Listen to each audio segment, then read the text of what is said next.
Let's make Antipasto Eyeballs, a tasty and spooky Halloween party treat.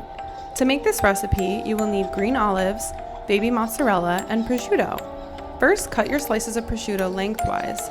Fold it once along its length. Then, gently roll your mozzarella balls up in the prosciutto. Repeat this process until you've used them all up. This creates a lid for our eye.